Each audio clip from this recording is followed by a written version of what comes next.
Hello, my name is Rita Pang, and the crisis that I chose for this assignment is the Philadelphia refinery explosion of 2019. I learned about this incident in an OSHA class when I was getting certified, and I thought it would be perfect for this assignment because the outcome could have been so much worse, and the things leading up to it is a great learning experience for this class. So we'll go over some statistics from 2020 about hazardous material incidents. And I'll talk about what happened, the reasons why it happened, and the response to the incident, not only from the workers that were there, but also like the board and the higher ups. And then we'll go over what needs to change. And there's a lot that needs to be changed.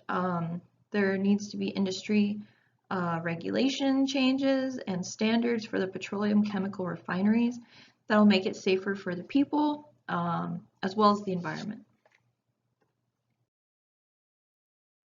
So this chart is from the DOT, specifically the Pipeline and Hazardous Materials Safety Administration. And I'll let you take a look at this, but as you can see, the flammable combustible liquid hazard class has the most incidents by a long shot. And I didn't show this, but in 2017, the Environmental Protection Agency, or EPA, put a risk management plan out that is specifically for petroleum chemical plants. And it says in the last 10 years, there were 1,517 reportable accidents, 437 impacts off-site. So that means, the environment was contaminated or, people were contaminated. 59 deaths, 17,099 injuries, 500,000 people were evacuated either from their homes or from their work sites, and there was $2 billion in property damage. So what happened? On June 21st at 4 p.m. or 4 a.m., a propane leak mixed with hydrofluoric acid escaped a faulty pipe, and that's what this photo shows, that low-hanging cloud. About 2 minutes later, it ignited and started a fire. Thankfully, a worker who was on shift hit the rapid acid de-inventory system. Basically, that redirects the fuel source away from where the fire will be, so that way it stops fueling it, or if it explodes, it's not going to take a lot of acid and flammable liquids with it.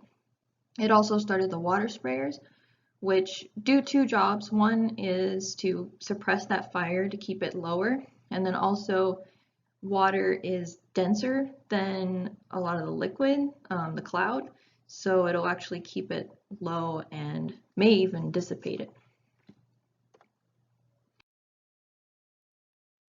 So the explosions, well actually there was 3 explosions. As you can see, that top picture, that star is where the explosions happened, and the blue dots are the other photos, the 3 fragments. They were alkaline units that catapulted to different areas in the plant, although that one actually went across the river, and that is actually in South Philadelphia now. That weighed 19 tons. And then the other ones were 230,000 pounds and 15,500 pounds. And the first 2 explosions were units that mixed propane and butane to make that high octane gas. And the 3rd explosion was a drum that contained a lot of highly volatile liquids. And surprisingly, only 5 workers were minorly injured. The surrounding area of South Philadelphia was not affected by this incident because of the almost 3,271 pounds of hydrofluoric acid.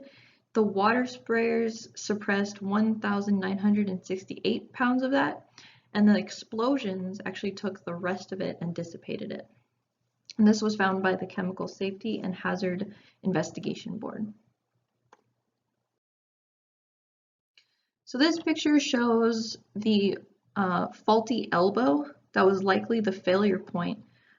Usually connection points for any pipes, whether it's an elbow, a T, or a Y, basically where the liquid will go somewhere else. Those are likely failure points. There's other reasons why this happened. So the first reason was material. So the pipe contained 1.74% of nickel and 0.84% of copper, which the standards specifically say it can only contain 0.4% of each. Second reason was pipe thickness. It was only 0.012 inch thick, which should have been replaced because the regs say that it cannot be thinner than 0.18 inch. So why were these pipes not replaced? It was too expensive to replace all the pipes in this refinery, and these were actually installed in 1973, and the standards were not changed to these specific measurements until 1995.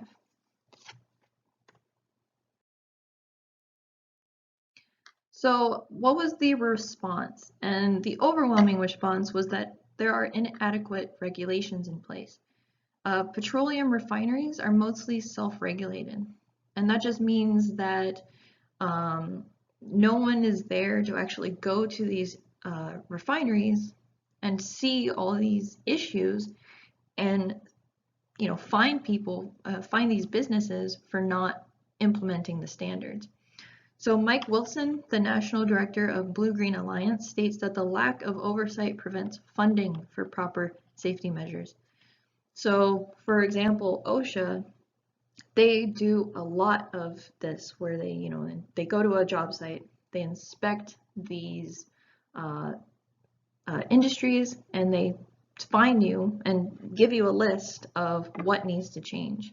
And generally, once a lot of places have, say, electrical issues, or this is a very common thing that's being seen, these will get funded. So because there is no industry safety inspections for refineries, this is not happening. And I believe there should be an agency like OSHA created specifically for refineries, and this would create those inspections of whether plants are up to regulations and can help fix things before disasters happen. And the fact that no one was injured, especially in the surrounding Philadelphia area, was pure luck, and that needs to change. So I hope this was informative, and hopefully this incident, and I know there's many others out there, will get the ball rolling to regulate petroleum industry.